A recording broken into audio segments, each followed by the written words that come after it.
ओम नमः शिवाय। हर हर महादेव। आज फाल्गुन माह के शुक्ल पक्ष की अष्टमी तिथि और शुक्रवार है। आज मासिक दुर्गा अष्टमी का व्रत रखा जाएगा। अष्टमी का दिन मां दुर्गा को समर्पित है। सभी श्रोताओं के मंगल जीवन की कामना करते हुए शुरू करते हैं आज की कथा। तो प्रेम से कहिए, गणेश जी महाराज की जय हो। एक समय की बात है कि भगवान श्री हरि विष्णु का विवाह लक्ष्मी जी के साथ तय हो गया। विवाह की तैयारियां जोरों शोरों से होने लगी। सभी देवी देवताओं को निमंत्रण पत्र भेजे गए, परंतु गणेश जी को निमंत्रण नहीं दिया गया। इस तरह निमंत्रण पत्र देते और शादी की तैयारियां करते करते शादी वाला दिन आ गया। बारात जाने का समय हो गया। सभी देवता अपनी पत्नियों के साथ विवाह में उपस्थित हुए तो उन सब ने देखा कि गणेश जी कहीं पर दिखाई नहीं दे रहे हैं। तो वे सारे के सारे आपस में चर्चा करने लगे कि क्या बात है, गणेश जी को न्योता नहीं दिया या फिर गणेश जी आए नहीं हैं। सभी को यह जानकर बड़ी ही हैरानी हो रही थी। तभी सबने विचार किया कि चलो विष्णु जी के पास चलते हैं और उन्हीं से पूछते हैं। तो विष्णु जी के पास जाकर उन्होंने कहा कि हम आपसे एक बात पूछना चाहते हैं कि आपने गणेश जी को बुलाया नहीं या फिर वे अपनी इच्छा से आए नहीं। तो विष्णु जी कहने लगे कि गणेश जी के माता पिता को मैंने न्योता भेज दिया है। अगर वो आना चाहते तो आ जाते। उन्हें अलग से न्योता देने की कोई ज़रूरत नहीं है।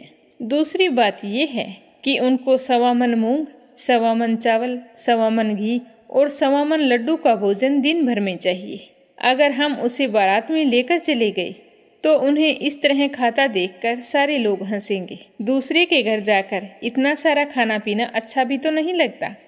इस तरह वार्ता कर रहे थे तो किसी ने सुझाव दिया कि यदि गणेश जी आ जाएं तो क्या है, द्वारपाल बनाकर घर पर बैठा देना। कह देना कि तुम घर का ध्यान रखना, जिससे गणेश जी को यह नहीं लगेगा कि उन्हें बुलाया नहीं। तो विष्णु जी को यह बात पसंद आ गई और उन्होंने गणेश जी को न्योता भेज दिया। न्योता मिलते ही गणेश जी बड़े प्रसन्न हुए, सज धज कर वहाँ आ पहुँचे। तो विष्णु जी कहने लगे कि आप घर की रखवाली करना। घर की रखवाली के लिए कोई समझदार और जिम्मेदार होना चाहिए, तो मुझे आपसे समझदार और जिम्मेदार कोई दूसरा नहीं लगा। तो यह सुनकर गणेश जी और भी प्रसन्न हुए। तो इस तरह गणेश जी को रखवाली के लिए बैठा दिया और बारात वहाँ से चल दी। नारद जी ने देखा कि गणेश जी दरवाजे पर बैठे हैं और बारात सारी चली जा रही है। तो वे गणेश जी के पास गए और पूछने लगे कि तुम बारात में नहीं जा रहे हो। तो गणेश जी भगवान कहने लगे कि मुझे तो घर की जिम्मेदारी दी है, कोई समझदार आदमी घर की रखवाली के लिए होना चाहिए, इसीलिए मैं तो यहाँ पर रुक गया हूँ। तो नारद जी कहने लगे कि उन्होंने आपका अपमान किया है। विष्णु जी तो आपको बुला ही नहीं रहे थे। सबने जब पूछा तो वो कहने लगे कि उनके बड़े बड़े कान, सूंड, मोटा सारा पेट, यह देखकर लोग हंसेंगे और ऊपर से खाते कितना है, 1.25 मन लड्डू, 1.25 मन मूंग, 1.25 मन घी बारात में ले जाकर। मेरे ससुराल वालों की तो बदनामी होगी कि बारात में देखो कैसे बाराती आए हैं। तो यह सुनते ही गणेश जी बहुत ही दुखी हो गए और नारद जी से कहने लगे कि अब आप ही बताओ कि मैं क्या करूं। तो नारद जी ने कहा कि आप ऐसा करो कि अपनी मूषक सेना को आगे भेज दो और उनसे कहना कि आगे जाकर सारा रास्ता खोखला कर दे, जिससे उनके वाहन धरती में धंस जाएं। इस तरह परेशान होंगे तो वो आपको सम्मानपूर्वक बुलाएंगे, क्योंकि विष्णु जी भूल गए हैं कि आप सर्वप्रथम पूजनीय हैं। तो गणेश जी ने नारद जी के कहते ही अपनी मूषक सेना को जल्दी से आगे भेज दिया और कहा कि सारी जमीन को खोखली कर देना। तो चूहों ने जैसा गणेश जी ने बोला था वैसा ही किया। जैसे ही विष्णु जी की बारात वहाँ से गुजरने लगी तो रथों के पहिए धरती में धंस गए। लाख कोशिश की परंतु पहिए नहीं निकल रहे थे। सभी ने अपने अपने उपाय किए पर पहिए नहीं निकले, बल्कि जगह जगह से टूट गए। अब किसी की समझ में नहीं आ रहा था कि क्या किया जाए। उधर शादी का मुहूर्त निकला जा रहा था तो विष्णु जी तो बड़े ही परेशान थे। तब नारद जी वहाँ पहुँचे और कहा कि आप लोगों ने गणेश जी का अपमान करके अच्छा नहीं किया है। यदि उन्हें मना कर लाया जाए तो आपका कार्य सिद्ध हो सकता है और आप पर आया यह संकट भी टल सकता है। तो शंकर भगवान ने अपने दूत नंदी को भेजा तो नंदी गणेश जी को लेकर वहाँ आ गए गणेश जी का आदर सम्मान के साथ पूजन किया गया। तब जाकर कहीं रथ के पहिए निकले। पहिए तो निकल गए, पर वो तो जगह जगह से टूट फूट गए थे। अब उन्हें सही कौन करे? तो पास ही के खेत में एक हाथी काम कर रहा था, तो उसे समाचार भेजा कि सारे रथों के पहिए सही कर दो। तो वह अपने खेत का काम छोड़कर कारीगर का सारा सामान लेकर वहां आ गया। जैसे ही वह रथ के पास बैठा तो कहने लगा, श्री गणेशाय नमः। ऐसा कहकर गणेश जी की मन ही मन वंदना करने लगा। और देखते ही देखते गणेश जी ने सभी पहियों को थोड़ी सी देर में ठीक कर दिया। तो यह देखकर नारद जी ने कहा कि मैं आपसे एक बात पूछना चाहता हूँ कि आपने श्री गणेशाय नमः क्यों कहा? तो हाथी कहने लगा कि हे देवताओं, आपने सर्वप्रथम गणेश जी को नहीं मनाया होगा और ना ही उनकी पूजा की होगी, इसीलिए आप पर यह संकट आया है। तो नारद जी विष्णु भगवान से कहने लगे कि हमने ही गणेश जी को सर्वप्रथम पूजनीय बनाया था और आज हम ही उन्हें भूल गए, तो हमसे मूर्ख और अज्ञानी कौन हो सकता है? तो यह सुनते ही विष्णु भगवान गणेश जी से माफ़ी मांगते हैं और गणेश जी की पूजा करते हैं, उनका ध्यान करते हैं। फिर सारे मिलकर गणेश जी भगवान का जयकारा लगाते हैं। तो यह सब देखकर गणेश जी बहुत ही प्रसन्न होते हैं और नारद जी भी गणेश जी की ओर देखकर मंद मंद मुस्कुराने लगते हैं और बारात वहाँ से चल पड़ती है। फिर भगवान विष्णु और लक्ष्मी जी का विवाह बड़ी ही धूमधाम से संपन्न होकर सकुशल सारे घर लौट आते हैं। इसीलिए कोई भी व्रत पूजा पाठ हो, गणेश जी भगवान को जरूर याद करना चाहिए। ज़्यादा समय नहीं है तो एक छोटी सी कहानी सुनकर ही शुभारंभ कर सकते हैं। बोलो गणेश जी भगवान की जय हो, अन्नपूर्णा माता की जय हो। एक समय की बात है, काशी में एक धनंजय नाम का आदमी रहता था। उसकी पत्नी का नाम था सुलक्षणा। धनंजय और उसकी पत्नी को वैसे तो कोई बात का दुख नहीं था। दोनों बहुत ही प्रेम भाव से रहते थे, लेकिन वो बहुत ही गरीब थे। यही उनके दुख का कारण था। यही दुख उन्हें हर समय सताता रहता था। एक दिन सुलक्षणा अपने पति से कहने लगी कि स्वामी, आप कोई काम करो तो हमारी गरीबी टले। ऐसे तो कैसे काम चलेगा? कब तक हम इस तरह बैठे रहेंगे? कोई काम तो करो। तो धनंजय के मन में अपनी पत्नी की बात बैठ गई और वो उसी दिन विश्वनाथ शंकर जी को प्रसन्न करने के लिए बैठ गया और कहने लगा कि हे देवादिदेव विश्वेश्वर, मुझे पूजा पाठ करना कुछ नहीं आता। मैं तो केवल आपके भरोसे बैठा हूँ। इस तरह विनती करके वह 2-3 दिन तक भूखा प्यासा बैठा रहा। यह देखकर भगवान शंकर ने उसके कान में कहा कि अन्नपूर्णा अन्नपूर्णा अन्नपूर्णा। तो इस प्रकार 3 बार कहा। तो धनंजय सोच में पड़ गया कि यह कौन था, क्या कह गया। 3 बार एक ही शब्द बोला कि अन्नपूर्णा अन्नपूर्णा अन्नपूर्णा। इसका क्या मतलब है? यह सोच रहा था कि तभी मंदिर से ब्राह्मण आ रहे थे। उन्हें देखकर पूछने लगा कि पंडित जी, अन्नपूर्णा कौन है? तो ब्राह्मण हंसने लगे कि तू जो 3-4 दिनों से अन्न छोड़ के बैठा है, तो तुझे अन्न की बात ही सूझेगी। अब तू घर जा और अन्न ग्रहण कर। तो धनंजय घर आ गया, अपनी पत्नी से सारी बात कही। तो उसकी पत्नी कहने लगी कि हे नाथ, चिंता मत करो, स्वयं शंकर जी ने यह मंत्र दिया है, वे स्वयं ही इसका खुलासा करेंगे। आप फिर जाओ और उनकी आराधना करो। तो धनंजय फिर मंदिर में चला गया और पूजा करने बैठ गया। रात्रि में शंकर जी ने आज्ञा दी और कहा कि तुम पूर्व दिशा में चला जा। तो वह भगवान के कहे अनुसार पूर्व दिशा की ओर चल पड़ा। अन्नपूर्णा का नाम जपता जा रहा था। रास्ते में फल खाता, झरनों का पानी पीता। इस प्रकार कितने ही दिनों तक चलता गया। वहाँ उसे चांदी सी चमकती हुई वन की शोभा दिखाई दी और एक बहुत ही सुंदर सरोवर था।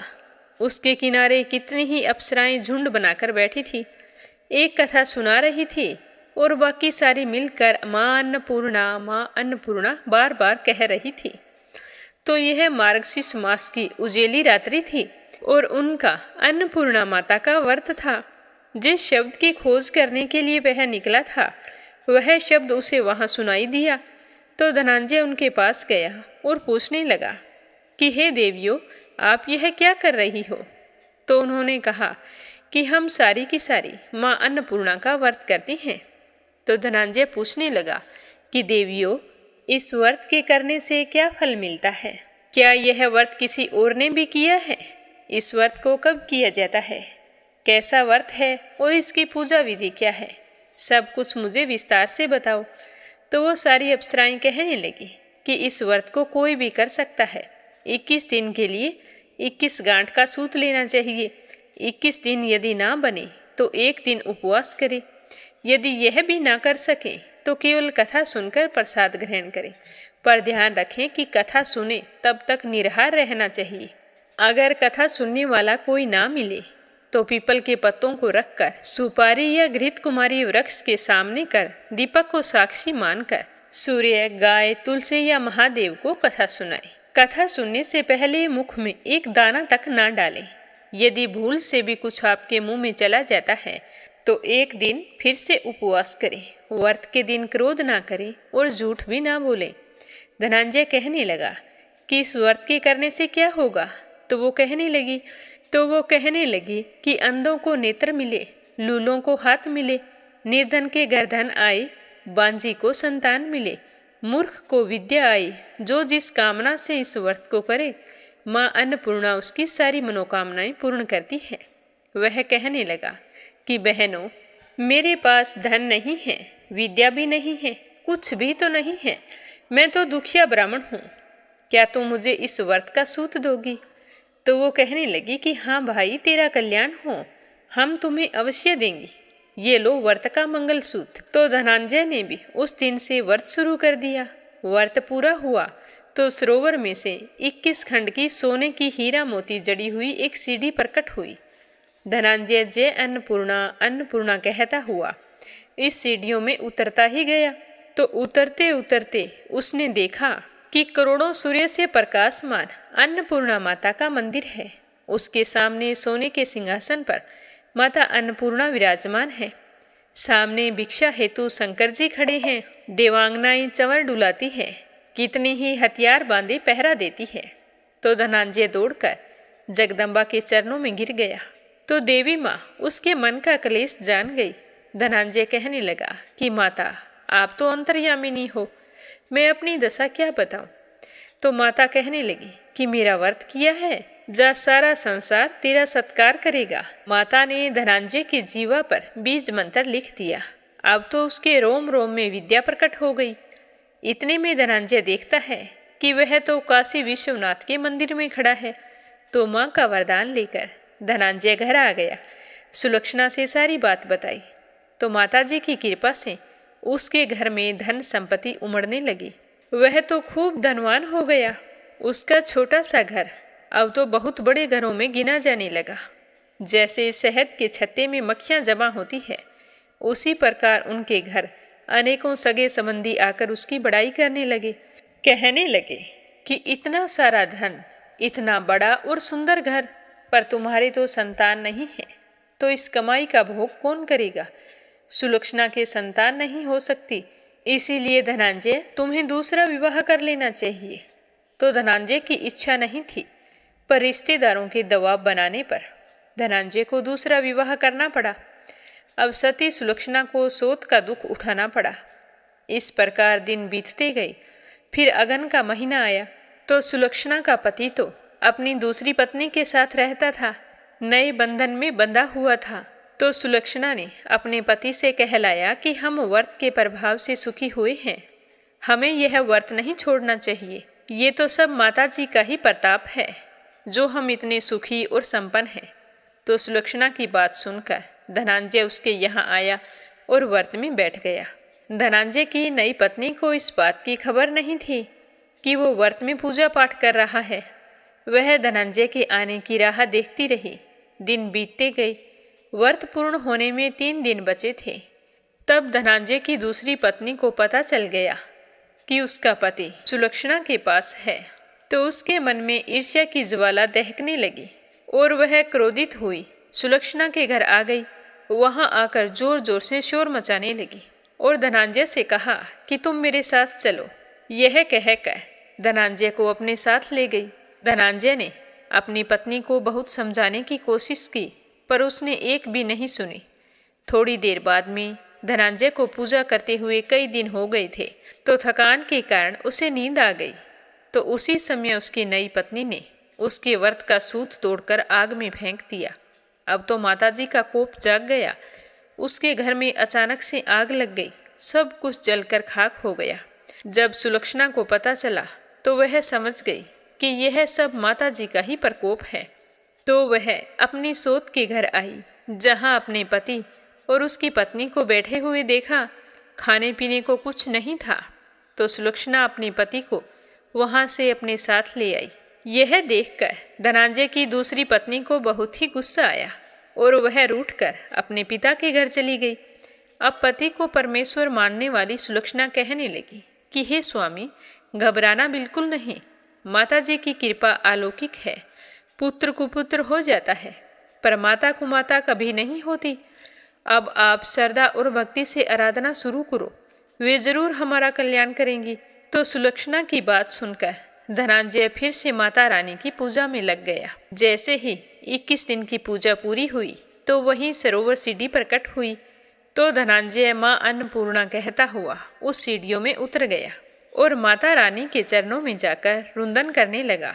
माँ प्रसन्न होकर कहने लगी कि मैं तुम्हारी पूजा से बहुत ही प्रसन्न हूँ।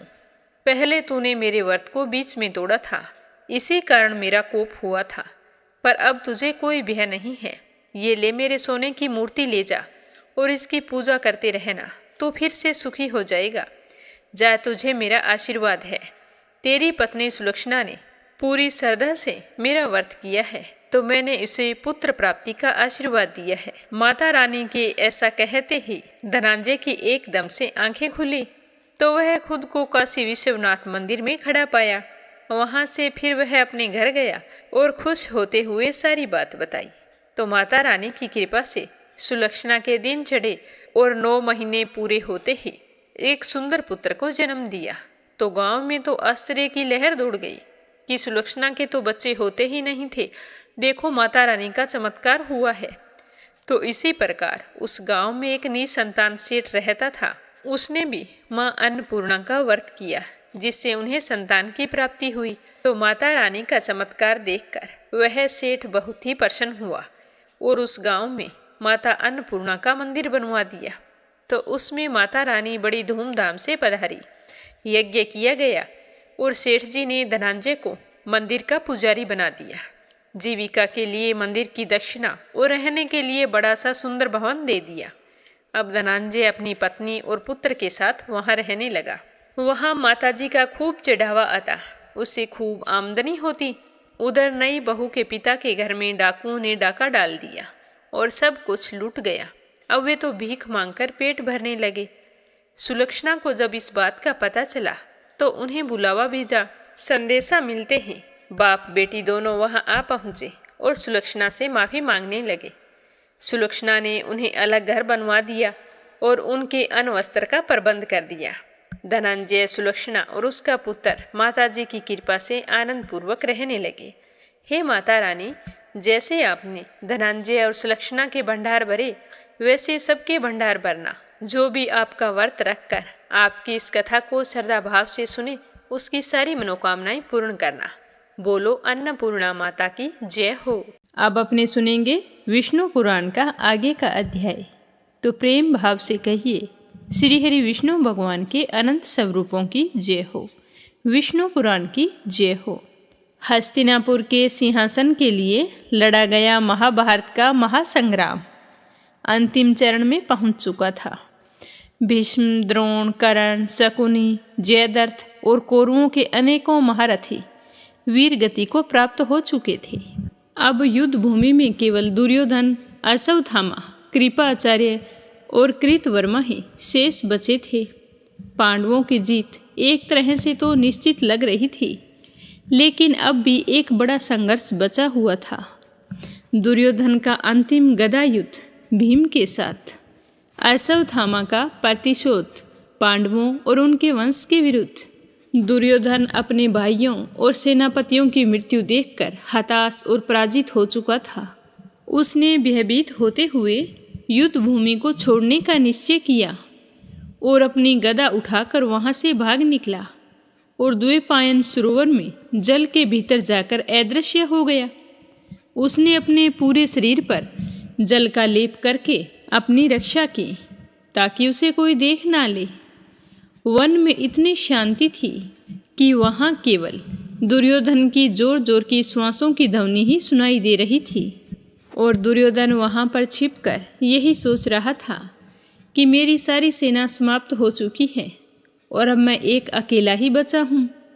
क्या मैं कायर बनकर छिपा रहूँ या फिर सामने आकर युद्ध करूँ? मेरी विशाल सेना उनके सामने नहीं टिकी तो मैं तो चीज़ ही क्या हूँ? नहीं नहीं, मैं बहुत बड़ा योद्धा हूँ, मैं इस तरह छुप नहीं सकता। इस तरह मैं अपने मन में तरह तरह के विचार कर रहा था और उधर श्री कृष्ण और पांडव दुर्योधन को ढूंढ रहे थे, पर वो नहीं मिल रहा था। तो युधिष्ठिर चिंतित होकर श्री कृष्ण भगवान से कहने लगा कि हे माधव, दुर्योधन कहाँ चला गया? यदि वह जीवित रहा तो फिर से सेना संगठित कर सकता है। तो युधिष्ठिर की बात सुनकर भगवान श्री कृष्ण ने हल्की सी मुस्कान के साथ कहा कि हे धर्मराज, दुर्योधन एक कायर की भांति छिपा हुआ है। उसे बाहर निकालने के लिए हमें उसके मनोभावों को भड़काना होगा। तो श्री कृष्ण जी की बात युधिष्ठिर को भी सही लगी और युधिष्ठिर ने ऊंचे स्वर में घोषणा की कि हे दुर्योधन, अब यह राज्य तेरा नहीं है बल्कि पांडवों का हो गया है, परंतु हम तुम्हें कुछ प्रदेश देकर संधि करने के लिए तैयार हैं।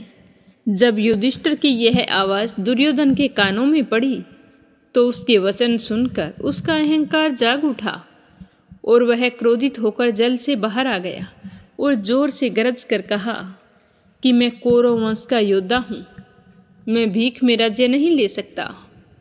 यदि तुम्हें मुझे पराजित करना है तो आओ मेरे साथ युद्ध करो। तो इस तरह युद्ध का निश्चय हो चुका था। अब यह तय हुआ कि अंतिम संग्राम गदा युद्ध के रूप में होगा और होगा भीम और दुर्योधन के बीच में।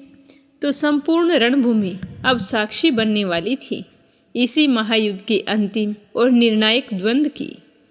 दुर्योधन अपनी गदा घुमाते हुए रणभूमि में उतर आया। भीम भी तैयार थे। दोनों योद्धा वज्र के समान बलशाली थे। यह युद्ध सूर्यास्त तक चलता रहा। भीम और दुर्योधन की गदाएं बिजली की भांति टकरा रही थी। दोनों एक दूसरे पर भीषण प्रहार कर रहे थे। दुर्योधन का शरीर गदा के प्रहारों से लाल हो चुका था, लेकिन फिर भी वह अडिग था। और उधर भीम भी बुरी तरह से थक चुके थे, पर फिर भी उनका संकल्प अटूट था। श्री कृष्ण भगवान ने देखा कि दुर्योधन का शरीर अभेद है, क्योंकि उसने गदा युद्ध की सभी तकनीकों में निपुणता प्राप्त की थी।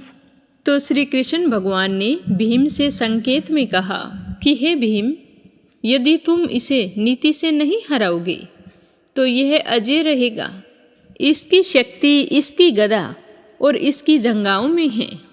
तो भीम ने तुरंत ही संकेत को समझ लिया और अचानक जैसे ही दुर्योधन ने प्रहार के लिए अपनी गदा ऊपर उठाई तो भीम ने पूरी शक्ति के साथ उसकी जंघा पर घातक प्रहार किया। भीम का प्रहार इतना शक्तिशाली था कि दुर्योधन तुरंत ही भूमि पर गिर पड़ा। उसकी जंघा की हड्डियां टूट चुकी थी। उसने पीड़ा में तड़पते हुए कहा कि हे भीम, यह अधर्म है। गदा युद्ध में नीचे प्रहार करना निषिद्ध है। तो भीम ने उत्तर दिया कि हे दुर्योधन, क्या तुमने द्रौपदी का अपमान करते समय धर्म का पालन किया था? आज तुझे उसी अपमान का दंड मिला है। तो दुर्योधन की समझ में आ चुका था कि मेरा अंत अब निश्चित है। तो उसने अपने नेत्र बंद कर लिए। वह धीरे धीरे मृत्यु के समीप पहुंच रहा था। तभी श्री कृष्ण भगवान ने कहा कि हे दुर्योधन, तुम्हारा पतन तुम्हारे ही अहंकार और अधर्म के कारण हुआ है। दुर्योधन ने अंतिम श्वास लेते हुए उत्तर दिया कि हे श्री कृष्ण, मैं अपने संकल्प पर अडिग रहा। यदि पराजित भी हुआ तो भी अपने सिद्धांतों पर जिया। इतना कहकर दुर्योधन की आंखें सदा के लिए बंद हो गई। इस तरह कौरवों का समूल नाश हो गया। दुर्योधन का पतन हो गया युधिष्ठिर को हस्तिनापुर का राजा घोषित किया गया। लेकिन यह महायुद्ध का वास्तविक अंत नहीं था। तभी अश्वत्थामा का प्रतिशोध और महायुद्ध की अंतिम त्रासदी शेष थी, क्योंकि अब भी कौरवों के पक्ष के 3 योद्धा जीवित थे। अश्वत्थामा गुरु द्रोणाचार्य के पुत्र और दिव्य अस्त्रों के ज्ञाता, कृतवर्मा यादव सेना के प्रमुख सेनापति और कृपाचार्य कौरवों के गुरु और महान योद्धा। जब अश्वत्थामा ने यह सुना कि भीम ने छलपूर्वक दुर्योधन को हराया है, तो उसके हृदय में प्रतिशोध की अग्नि प्रज्वलित हो गई। वह गुरुदेव द्रोण की मृत्यु को भी नहीं भूला था, जिसे पांडवों ने छल से मार डाला था। अब उसके मन में केवल एक ही उद्देश्य था कि पांडव और उनके वंश का संपूर्ण नाश हो जाए। तो रात के अंधकार में जब पूरा पांडव पक्ष नींद में था, तभी अश्वत्थामा, कृपाचार्य और कृतवर्मा ने एक भयानक योजना बनाई। अश्वत्थामा ने अपना दिव्य अस्त्र नारायण अस्त्र धारण किया और फिर चुपके से पांडवों के शिविर में प्रवेश कर गया। चारों ओर मृत्यु का तांडव शुरू हो गया। अश्वत्थामा ने बिना कोई दया दिखाए सभी सोए हुए योद्धाओं का वध करना शुरू कर दिया और नींद में सोए हुए सभी योद्धाओं को मार दिया। द्रौपदी के 5 पुत्र उपेंद्र, श्रुतसोम, श्रुतसेन, श्रुतकीर्ति, श्रुतवर्मा की हत्या कर दी। द्रुपद पुत्र धृष्टद्युम्न को भी बड़ी ही बेरहमी से मार डाला। शिखंडी और कई अन्य वीरों का संहार कर दिया। पांडवों का पूरा शिविर रक्त से लथपथ हो चुका था।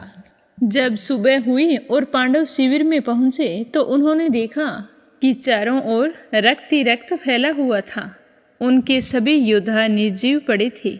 सबसे अधिक हृदय विदारक दृश्य था द्रौपदी के 5 पुत्रों के कटे हुए शव। अपने पुत्रों को इस तरह देखकर द्रौपदी अत्यंत शोकाकुल हो गई और विलाप करने लगी। कहने लगी कि हे धर्मराज, मैं अपने पुत्रों के शवों को देख नहीं सकती। इन्हें देखकर मैं नहीं जी सकती। यदि अश्वत्थामा जीवित नहीं रहा तो यह तो अधर्म होगा। तो द्रौपदी की बात सुनकर युधिष्ठिर कहने लगे कि हे द्रौपदी, हम इसे दंड देंगे, परंतु क्षत्रियों का धर्म है कि हम शत्रु को युद्ध भूमि में परास्त करें। अब पांडवों ने निश्चय किया कि अश्वत्थामा को खोजकर उसका वध करेंगे। जब अश्वत्थामा को ज्ञात हुआ कि पांडव उसे मारने के लिए आ रहे हैं, तो वह गंगा तट की ओर भाग निकला। गंगा तट पर उसे व्याकुल होकर भागते हुए देखकर कृपाचार्य कहने लगे कि हे अश्वत्थामा, यदि पांडव यहाँ आ गए तो तुम उनसे कैसे बचोगे? तो यह सुनते ही अश्वत्थामा ने अपना अंतिम अस्त्र निकाल लिया, ब्रह्मास्त्र। उसने बिना विचार किए ब्रह्मास्त्र का संधान कर दिया, जिससे संपूर्ण ब्रह्मांड हिल गया। संपूर्ण आकाश में अग्नि के गोले चमक उठे। उधर अर्जुन ने देखा कि प्रलयकारी शक्ति उनकी ओर बढ़ रही है, तो उन्होंने भी ब्रह्मास्त्र का संधान कर दिया। अब पृथ्वी 2 ब्रह्मास्त्रों के टकराने से नष्ट होने वाली थी। श्री कृष्ण तुरंत अर्जुन के पास आए और बोले कि हे पार्थ, यदि दोनों ब्रह्मास्त्र टकराए तो संपूर्ण सृष्टि का विनाश हो जाएगा। इसे तुरंत रोकना होगा। तब अर्जुन ने ब्रह्मास्त्र का समन किया, लेकिन अश्वत्थामा के ब्रह्मास्त्र को वह रोक नहीं सके। अश्वत्थामा ने यह अस्त्र सीधे उत्तरा के गर्भ में पल रहे अभिमन्यु के पुत्र को नष्ट करने के लिए भेजा था। यदि वह अस्त्र गर्भ में प्रवेश कर जाता तो पांडवों का वंश समाप्त हो जाता। तब श्री कृष्ण ने अपने दिव्य योग बल से उत्तरा के गर्भ की रक्षा की। परीक्षित जीवित तो बच गए, लेकिन अश्वत्थामा का यह अधर्म क्षमा करने के योग्य नहीं था। जब अश्वत्थामा को पकड़कर श्री कृष्ण के समक्ष लाया गया, तो भगवान श्री कृष्ण ने क्रोधित होकर कहा कि हे अश्वत्थामा, तूने अधर्म किया है। तुमने सोते हुए निर्दोषों की हत्या की है, इसीलिए तुम्हें मृत्युदंड दिया जाना चाहिए। परंतु अश्वत्थामा को अमरता का वरदान प्राप्त था, अतः वह मारा नहीं जा सकता था। तब श्री कृष्ण ने उसे एक भयंकर श्राप दिया कि हे अश्वत्थामा, तुम युगों युगों तक धरती पर जीवित रहोगे। तुम्हारा शरीर नष्ट नहीं होगा, लेकिन तुम हर क्षण पीड़ा में रहोगे। तुम्हें कोई भी सम्मान नहीं देगा और ना ही तुम्हारे कोई पास आएगा। तुम्हारा शरीर असाध्य रोगों से ग्रसित रहेगा और तुम हमेशा पृथ्वी पर भटकते रहोगे। तभी से अश्वत्थामा अमर है और आज भी पृथ्वी पर भटक रहा है। इस तरह महाभारत का युद्ध समाप्त हो चुका था। धर्म की विजय और महाभारत का अंत। युधिष्ठिर को राजा घोषित किया गया। पांडवों ने शांति स्थापना की और परीक्षित के जन्म के साथ पांडव वंश बच गया और कौरवों का वंश समाप्त हो गया। इस प्रकार अधर्म पर धर्म की विजय हुई। लेकिन महाभारत के युद्ध में जो विनाश हुआ वह युगों तक मानवता को याद दिलाएगा कि लोभ, अहंकार और अधर्म का अंत सदैव विनाशकारी होता है। महाभारत हमें सिखाता है कि अहंकार का अंत निश्चित है, अधर्म का नाश होकर ही रहता है और धर्म के मार्ग पर चलने वालों की विजय निश्चित होती है। अधर्म का साथ देने से पहले 1000 बार सोचना चाहिए। दुष्टता और प्रतिशोध से केवल हानि ही होती है। महाभारत का महासंग्राम समाप्त तो हो चुका था, लेकिन कुरुक्षेत्र की भूमि अब भी भीषण रक्तपात का साक्षी बनी हुई थी। हजारों योद्धाओं के शव धरती पर बिखरे पड़े थे। हस्तिनापुर की गलियों में माताएं और पत्नियां विलाप कर रही थी। राजमहल सूना हो गया था। जहां कभी 100 राजकुमार रहते थे, वहां केवल शोक की छाया थी। 5 पांडव और श्री कृष्ण को छोड़कर महायुद्ध में लगभग सभी क्षत्रिय योद्धा वीर गति को प्राप्त हो चुके थे। युद्ध समाप्त होने के बाद सभी ऋषि, महामंत्री और हस्तिनापुर की प्रजा ने एक मत से घोषणा की कि अब धर्मराज युधिष्ठिर को हस्तिनापुर का राजा बनाया जाए। लेकिन यह सुनकर युधिष्ठिर ने अपना सिर झुका लिया और फिर बड़े ही शांत स्वर में उत्तर दिया कि मैं इस राज्य का अधिकारी नहीं हूँ।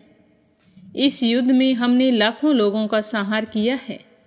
क्या मैं इतना निर्दयी हूँ कि मैं उन लोगों की चिताओं के धुएं में बैठकर राज्य करूं? तो यह सुनकर सभा में सन्नाटा छा गया। भीम, अर्जुन, नकुल, सहदेव और द्रौपदी ने युधिष्ठिर को समझाने का प्रयास किया। भीम कहने लगे कि भैया, यदि तुम सिंहासन नहीं लोगे तो यह राज्य अराजकता में चला जाएगा। हमने तो युद्ध इसलिए लड़ा था कि अधर्म का अंत हो और धर्म की स्थापना हो। अब यदि तुम राज्य नहीं संभालोगे तो यह विजय व्यर्थ हो जाएगी। तो यह सुनकर अर्जुन ने भी सहमति जताई और कहने लगा कि भैया, यदि तुम राजा नहीं बनोगे तो कौन इस राज्य को धर्मपूर्वक चला सकेगा? क्या तुम सोचते हो कि कोई और सिंहासन पर बैठकर न्याय कर सकता है? लेकिन युधिष्ठिर तो अपनी बात पर अडिग थे। वे उनकी बात सुनने को तैयार ही नहीं थे। तब भगवान श्री कृष्ण ने आगे बढ़कर धर्मराज को संबोधित किया और कहा कि हे धर्मराज, क्या तुम समझते हो कि यह राज्य तुम्हारे लिए है? क्या तुम सोचते हो तुम्हारे सुख और दुख का इससे कोई संबंध नहीं है? तो युधिष्ठिर ने चकित होकर भगवान श्री कृष्ण की ओर देखा। यह राज्य तुम्हारे लिए नहीं है, यह तो प्रजा के लिए है। यदि तुम इसे अस्वीकार करोगे तो यह अधर्म होगा। क्या तुम यही चाहते हो कि अधर्म की पुनः स्थापना हो? तो श्री कृष्ण की बात सुनकर युधिष्ठिर कहने लगे कि हे मधुसूदन, मैं तो एक पापी हूँ। मैंने अपने ही भाइयों और रिश्तेदारों का वध किया है।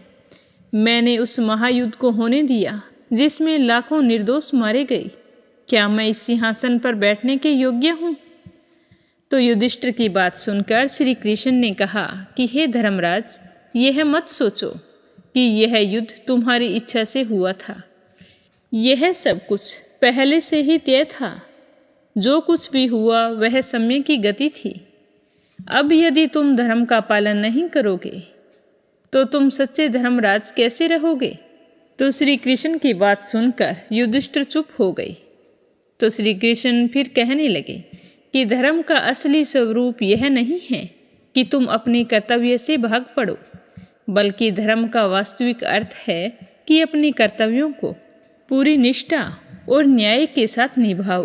तो श्री कृष्ण की यह बात सुनकर धीरे धीरे युधिष्ठिर का हृदय परिवर्तन होने लगा। उन्होंने श्री कृष्ण की ओर देखा और अपना सिर झुका लिया। अब उन्होंने राज्य ग्रहण करने का संकल्प किया। अब हस्तिनापुर में राज तिलक की भव्य तैयारियां होने लगी। पूरे नगर को सजाया गया। प्रत्येक गली में दीप जलाए गए। वैदिक ऋषियों को आमंत्रित किया गया। गंगा, यमुना, सरस्वती और अन्य तीर्थों का जल लाया गया।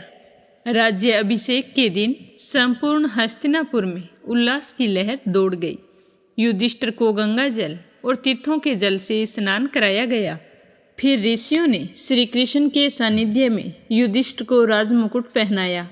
भीम, अर्जुन, नकुल और सहदेव ने उनके चारों ओर खड़े होकर सिंहासन को संभाला। द्रौपदी और अन्य रानियों ने धूप, दीप, पुष्प और चंदन से उनका पूजन किया। और तब युधिष्ठिर धर्मपूर्वक हस्तिनापुर के सम्राट बने।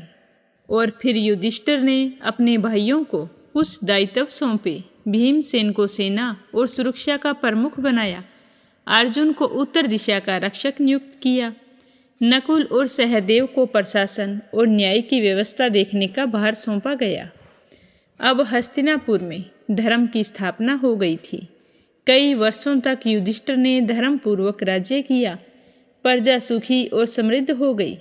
व्यापार और कृषि का विकास हुआ। राजा स्वयं न्याय करता था, इसीलिए अन्याय का कोई भय नहीं था। ऋषि मुनियों का सम्मान बढ़ गया। लेकिन यह शांति अधिक समय तक नहीं रहने वाली थी। जब सब कुछ शांत और व्यवस्थित हो गया, तभी श्री कृष्ण ने सचेत किया कि हे युधिष्ठिर, यह धर्मयुग अधिक समय तक नहीं रहेगा। कलयुग आने वाला है और एक दिन यह समस्त पृथ्वी पुनः अधर्म के भार से दब जाएगी। तो श्री कृष्ण की यह बात सुनकर युधिष्ठिर ने चौंक कर उनकी ओर देखा और कहा कि हे मधुसूदन, क्या यह धर्मयुग सदा के लिए नहीं रहेगा? तो श्री कृष्ण मुस्कुराए और बोले कि हे धर्मराज, समय चक्कर चलता रहता है। जो आज है वो कल नहीं रहेगा। यही सृष्टि की लीला है। अब आने वाले समय में एक और महायात्रा पांडवों की प्रतीक्षा कर रही है। युधिष्ठिर के राज तिलक के साथ ही हस्तिनापुर में धर्म और न्याय की स्थापना हो चुकी थी। सारी प्रजा सुखी थी। अपराध नगण्य थे। राजा स्वयं धर्म का पालन करता था, जिससे अन्य लोग भी सत्मार्ग पर चलते थे। लेकिन महाभारत युद्ध की पीड़ा अब भी शेष बची हुई थी। गंगा के तट पर भीष्म पितामह अब भी सरसैया पर पड़े थे। धृतराष्ट्र और गांधारी शोक में डूबे थे। श्री कृष्ण द्वारिका लौटने की तैयारी कर रहे थे। भीष्म पितामह सरसैया पर थे, लेकिन उनके मुख पर दिव्यता झलक रही थी। जब युधिष्ठिर को राज्य प्राप्त हुआ तो वे अपने भाइयों और श्री कृष्ण के साथ गंगा तट पर पितामह से मिलने के लिए पहुँचे। तो युधिष्ठिर ने उन्हें बड़े ही श्रद्धापूर्वक प्रणाम किया और कहा कि हे पितामह, मैंने अनिच्छा से यह राज सिंहासन ग्रहण किया है, लेकिन मैं धर्म के मार्ग पर चलकर इसे सफलतापूर्वक कैसे चला सकता हूँ? तो भीष्म पितामह ने धीमे स्वर में कहा कि हे युधिष्ठिर, राजधर्म अत्यंत कठिन है। राजा को अपने सुख दुख से ऊपर उठकर प्रजा के कल्याण के लिए कार्य करना होता है। सत्य, दया, क्षमा और धर्म का पालन करना ही राजा का सबसे बड़ा कर्तव्य होता है। फिर भीष्म पितामह ने युधिष्ठिर को राज्य नीति, समाज व्यवस्था और धर्म शास्त्र का अमूल ज्ञान दिया। उन्होंने बताया कि राज्य तभी समृद्ध होता है जब न्याय और धर्म का पालन किया जाए। राजा को लोभ, क्रोध और अहंकार से दूर रहना चाहिए। सबसे बड़ी शक्ति प्रजा का विश्वास और प्रेम होता है। क्षमा वीरता का सर्वोच्च गुण है। दुष्टों को दंड देना भी धर्म का ही अंग है। युधिष्ठिर ने ध्यान से यह सब कुछ सुना। अब वे एक सच्चे धर्मराज बनने के लिए पूरी तरह से तैयार थे। भीष्म पितामह ने अपना सारा उपदेश देकर भगवान श्री कृष्ण की ओर देखा और कहा कि हे माधव, मैं अब इस शरीर को त्यागना चाहता हूँ। यदि आपकी कृपा हो तो मुझे ब्रह्मलोक की प्राप्ति हो। तो यह सुनकर श्री कृष्ण मुस्कुराए और बोले कि हे गंगा पुत्र, आपका जीवन धर्म, सत्य और त्याग का उदाहरण है। आपको कोई मोह नहीं बांध सकता। आप अपने स्वरूप को पहचानिए और अपने असली धाम की ओर प्रस्थान कीजिए। इतना सुनते ही भीष्म पितामह ने गंगा का ध्यान किया और अपने प्राण त्याग दिए। गंगा किनारे उपस्थित सभी लोग फूट फूट कर रोने लगे। गंगा में लहरें उठने लगी, मानो माता गंगा स्वयं अपने पुत्र को विदाई दे रही हो, और आकाश से फूलों की वर्षा होने लगी। दिव्य ध्वनि गूंज उठी। भीष्म पितामह को ब्रह्मलोक की प्राप्ति हुई और इस तरह महाभारत के सबसे महान योद्धा का अंत हो गया। भीष्म पितामह के प्राण त्यागने के बाद धृतराष्ट्र और गांधारी ने भी हस्तिनापुर छोड़ने का निर्णय किया। धृतराष्ट्र ने युधिष्ठिर से कहा कि हे पुत्र, अब हमारा यहाँ पर कोई भी कार्य शेष नहीं रहा। अब हमें वन में जाकर तपस्या करनी चाहिए। तो युधिष्ठिर ने उन्हें रोकने का बहुत प्रयास किया, लेकिन धृतराष्ट्र और गांधारी अपने निर्णय पर अडिग रहे। अब वे संन्यास लेकर गंगा तट पर वन में चले गए। कुछ वर्षों बाद वे वहीं योग बल से अपनी देह का त्याग करके स्वर्ग को चले गए। और उधर द्वारिका में कुछ वर्षों तक श्री कृष्ण और बलराम के नेतृत्व में सब कुछ ठीक ठाक चलता रहा। लेकिन समय के प्रभाव से यदुवंशियों के बीच आंतरिक कलह बढ़ने लगी। गर्व और मद के कारण यदुवंशी आपस में लड़ने लगे। लड़ते लड़ते एक दिन झगड़ा इतना बढ़ गया कि उन्होंने एक दूसरे का संहार कर दिया। बलराम ने यह देखा और ध्यान मगन होकर महासमाधि में लीन हो गए। अब श्री कृष्ण भी पृथ्वी पर अपने कार्य की समाप्ति देख चुके थे और वे वन में चले गए और वहां ध्यानस्थ हो गए। तभी एक बहेलिये ने गलती से उन्हें हिरण समझकर तीर मार दिया। यही श्री कृष्ण का देह त्याग था। अब द्वारिका जलमग्न हो गई और यदुवंश समाप्त हो गया। जब श्री कृष्ण भी इस धरती से जा चुके थे तो पांडवों को भी लगा कि उनका कार्य समाप्त हो चुका है। तो उन्होंने अपना राज्य परीक्षित को सौंप दिया और हिमालय की ओर प्रस्थान किया। उनके साथ केवल एक कुत्ता जा रहा था। पहले सहदेव गिर पड़े, फिर नकुल भी स्वर्ग को चले गए। अर्जुन और भीम भी एक एक करके गिर पड़े और अंत में युधिष्ठिर और उनके साथ जो कुत्ता था वो 2 ही बचे थे। जब वे स्वर्ग के द्वार पर पहुंचे तो इंद्रदेव ने युधिष्ठिर को अपने रथ में बैठने को कहा, लेकिन युधिष्ठिर ने कहा कि यह कुत्ता मेरे साथ आया है, मैं इसे छोड़कर स्वर्ग नहीं जाऊंगा। तो यह देखकर इंद्रदेव ने प्रसन्न होकर कहा कि हे धर्मराज, यह कुत्ता कोई साधारण प्राणी नहीं है, यह स्वयं धर्म देवता है। तुमने अपने धर्म का पालन किया, इसीलिए अब तुम देह सहित स्वर्ग में प्रवेश कर सकोगे। तो इस तरह युधिष्ठिर को सशरीर स्वर्ग की प्राप्ति हुई। तो महाभारत के युद्ध से हमें यही शिक्षा मिलती है कि धर्म ही जीवन का सार है। महाभारत का युद्ध समाप्त होने के बाद भी उसकी शिक्षा अमर रही है। समय कभी किसी के लिए नहीं रुकता। जो आज शक्तिशाली है वो कल समाप्त हो जाएगा, लेकिन जो धर्म के मार्ग पर चलता है वही सदा अमर रहता है। यही श्री कृष्ण का संदेश था, यही युधिष्ठिर का मार्ग था और यही भीष्म पितामह की शिक्षा थी। महाभारत का अंतिम सत्य यही है। तो आज की कथा को यहीं पर विराम देते हैं। आगे क्या हुआ यह सुनेंगे कल की कथा में। तो प्रेम से कहिए श्री हरि विष्णु भगवान की जय हो, विष्णु पुराण की जय हो।